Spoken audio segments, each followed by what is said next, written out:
That's why process is so important. We got to zoom in and look at this stuff. Sometimes guys are like, man, she was not receptive. My game sucks. I'm so bad at this. I said such bad stuff. It's like, dude, your breath reeks. Oh, maybe that's why she, right? Like, it's like, oh my God, that's why.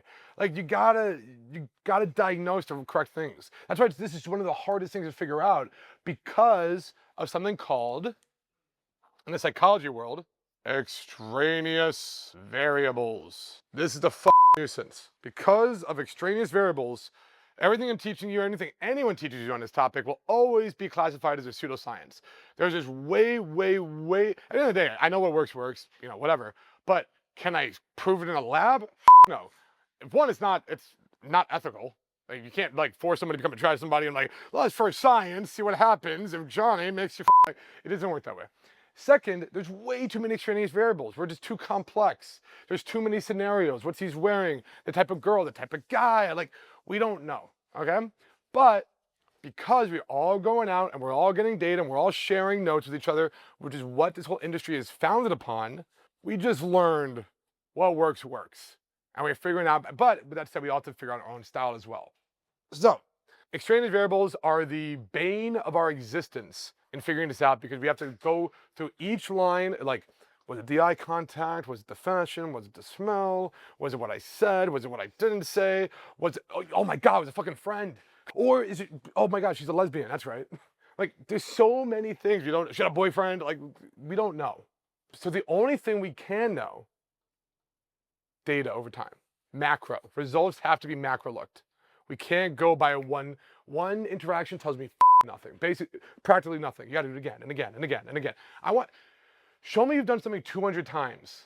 You do it 200 times and it's failing, stop doing it. Okay, now I get it, right? But again, anytime you're like, well, I think this or just show me the data. Just show me the data, all right? Practice relentlessly and collect the data. After action reports, that's why I'm so heavy on you guys about that. The only way to collect real data. All right, back to eye contact. Now, if you notice I'm looking at somebody, right? If you're looking me in the eye, notice in the eye, not the eyes, you're picking one of my eyes, okay?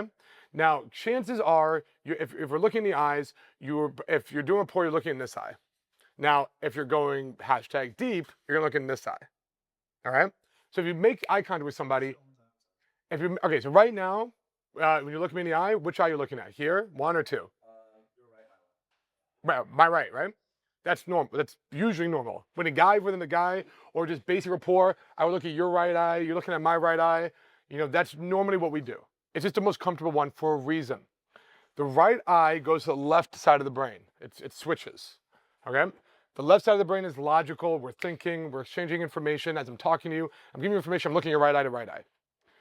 And when we switch it up, and we go left eye to left eye, now all of a sudden it feels more intense. It feels more like intimate, all right? So if I'm looking at you like this, right eye to right eye, and I just switch off, and I just look at you more, and if you look at my left eye, you know, all of a sudden it gets a little bit more emotional. It gets a little bit more, it's not a big thing. It's not like the end of the world, but it's a tweak. It's a little thing that when you do something called soul gazing, because you put your hand on a person's heart, you put it in your heart, you breathe at the same time, you look left eye to left eye, you're trying to really create the connection feeling, okay? Anyways, what this means for you during the attraction ladder, look at the right eye. Look at the right eye in the beginning to make them comfortable, build basic rapport, and then when you get private with them one-on-one, switch to left eye, okay? It's not gonna make or break anything, but it definitely is a tweak. It gets a little bit more effective. You were running your group, and you look away, and you happen to see a girl in another group looking at you running the group, and you make eye contact with her as you're running the group. No, then I would break because I have to deal with my group. It depends what's important to me. If my group is important to me, I would just go give it like a nod or something or whatever, and then go back to my group. It's kind of like, I see you looking at me. All right. Anyways, you know, but I'm breaking away now, like, versus a gradual, like, all right. You see what I'm saying? Like, it's not it's like I'm choosing to break away because I got shit to do. So you're cute, but no, right? It's not versus, we never want to catch someone's eye and go, that's the worst. Sometimes I get that problem if a girl stares at me, like sometimes I feel like a little bit awkward and I look away, you know, like that unpleasant. Force it. Social influence don't care. Social influence don't care how you feel. Yeah. What works. Is it effective or not effective? It feels awkward. It feels like, oh my God, that means you got to do it 200 times. You're 200 times away for not feeling awkward. Go out, go get dinner tonight, and in a restaurant, make eye contact with everybody and hold until they look away. And if it's awkward, bask in that shit. Get comfortable being uncomfortable. You notice you're breathing too when you're doing that, like where you're breathing from the diaphragm. You want to be like opening up, lower down, and you're lower. Brilliant. That. James, what? Do you think winking at people is a little bit cheesy? Guys, for sure. Women, I mean, yeah, I'm not a big winker. Winking I would use as a way of saying sarcasm or like, no, I really like that. Like it's just like, okay, you know, but as a, hey, what's up? Like, yeah, that's, no, I'm not going to do that. Or like I got a secret, you know, like, no, I totally want to do that. It's like, that's a great indicator. Winks can be used for like secrets, stuff like that. But as a pickup thing, it's like, what up, girl? You know, like, no. I'm staying away from that. You said right eye was more like comfort. Comfort, rapport, and the left eye is more like connection, like deep rapport. We go, remember, their right eye.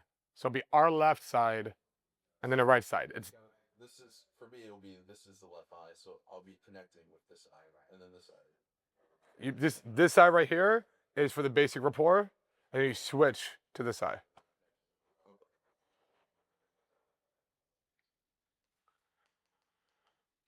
Now, Chris kind of gave it away, but where do we look? Up means thought. Looking up to the right, which means we're accessing left side of the brain. Remember, it switches. Up to the right means we're trying to remember something usually. Up to the left, like that, we're trying to create something. A lot of times when people lie, they look up and to the left. Okay?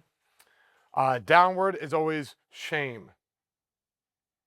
Submission. Okay? Straight, and then like sideways, like that, and then whatever. It's like, I'm not sure about this. All right. That's more of aggression. That's more power plays. Sideways or obviously straight. Up is like, I'm in thought. Oh no. Back to you. You're still in a power position. Down is always bad. There's never a good time to look down. Unless you really want to indicate sadness, shame, some kind, unless you're trying to purposely, for some reason, indicate a negative emotion. Now we have something called triangle gazing. Does anybody know what triangle gazing is? Correct. So here we're going, this is a sexual tension building technique. Yep. So this is a sexual tension building technique, okay? The idea is we're creating butterflies within a girl because she's getting the feeling that something's about to happen, AKA we're about to kiss her. It's a great technique you can use right before you kiss the girl. So you're staring at the one eye, ideally the right eye, then to the left eye, under the lips. And as I'm talking to you, or I'm listening to you, I'm going on lips, right? So as I'm slowing everything else down for sexual tension, my voice, my demeanor, I'm slowing it down, softer. Right eye, left eye, lips, right eye, left eye, lips. Okay? Yeah. Can you use this to help close the distance? Because I had this problem last night on the digs to rooftop. Like I had her there, like this was before the boot camp, and Right. like I knew like, okay, we're at the rooftop, so she's here, she's back. But like even when we're on the rooftop, there was still like about a 1 foot, 2 foot, and I just had to straight like high school just fucking grab her, bring her in. But I didn't like it. It felt very Forced, yeah. Yeah, and it was like it just kind of gave away a lot of validation. You couldn't escalate too far with her because it felt like I just had to do such a non-calibrated move. So can you use this to like get her take on more steps without it being obvious? If you're sitting, and to clear it this, you were just standing? We were standing, security camera right here, so the corners. Just move your feet then. If you're standing, it's easy. If you're standing, you can just get you're chilling, whatever, and you get emotion to something, and then you get closer to her. You actually turn away, you point them into her. You just find little justifiers to move around to build up close. You see her hands. You can bring her hands in. All you need is like a little bit of justifiers. The real problem is sitting. Okay, so for instance, if Tim wasn't there and you were trying to be into Steve over here, and you're talking like this is a space of doom. This is awful. You trying to talk to Steve from this amount of space in between you, okay? So if that's the case, this is another thing most people never think about. They go, oh, I got to talk and I got to convince her to move over. Like, no, fuck that shit. All you have to do is get up, go to the bathroom and grab a drink. And when you sit down, you sit in Tim's seat now, not your old seat. I hope that helps. And look, if you want a custom game plan on how to figure out exactly what you're doing wrong, then comment or DM me the word action, and I will set you up with someone from my team to diagnose exactly where your mistakes are, and better yet, give you some of my best training for free.